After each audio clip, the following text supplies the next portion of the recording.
and the title of my Expressive is The Room by Joshua Harris.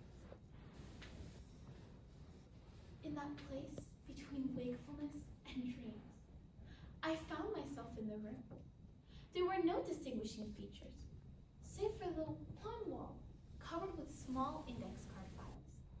They were like the ones in libraries that list titles by author or subject in alphabetical order. But these files, which stretched from floor to ceiling and seemingly endlessly in either direction, had very different headings. As I drew near the wall of files, the first to catch my attention was one that read, "Boys I've liked." I opened the file and began to flip through the cards. I quickly shut it, shocked to realize that I recognized the names written on each one. And then, without being told, I knew exactly where I was. This lifeless room, with its small files, was a crude catalog system for my life. Here were written the actions of my every moment, big and small, in a detail my memory couldn't match. A sense of wonder and curiosity, coupled with horror, stirred within me as I began randomly opening files and exploring their content. Some brought joy and sweet memories. Others, a sense of shame and regret so intense that I would look over my shoulder to see if anyone was watching. A file named Friends was next to one marked Friends I Have Betrayed.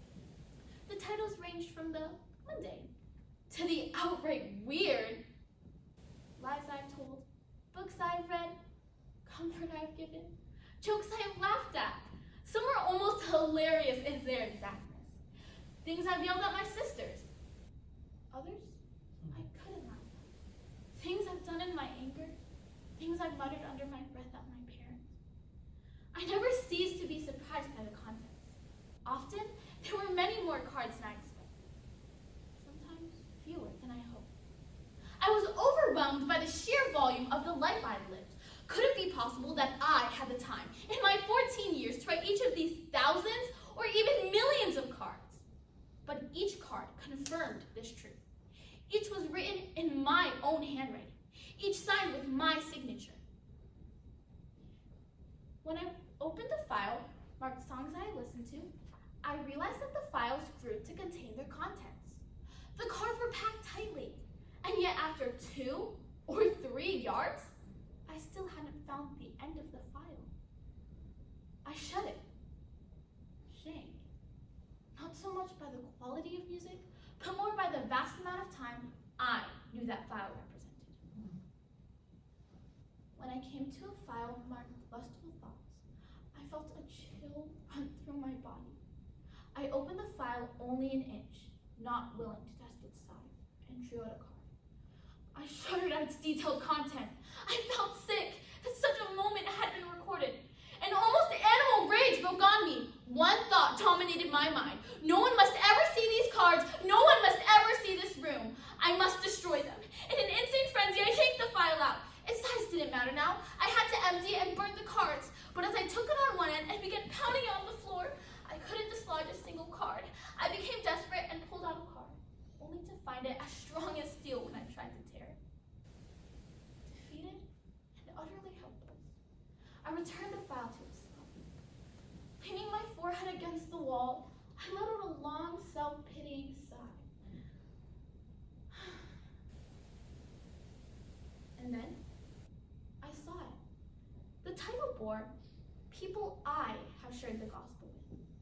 Its handle was brighter than those around it, newer, almost unused. I pulled out its handle, and a small box, not more than 3 inches long, fell into my hands. I could count the cards it contained on one hand.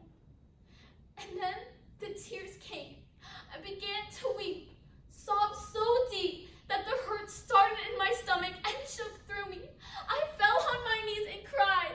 I cried out of shame from the overwhelming shame of it all. The rows of file shelves swirled in my tear-filled eyes. No one must ever know of this room. I must lock it up and hide the key. But as I pushed away the tears, I saw him. No, please, not him! Not here, oh, anyone but Jesus! I watched helplessly as he began to open the files and read the cards.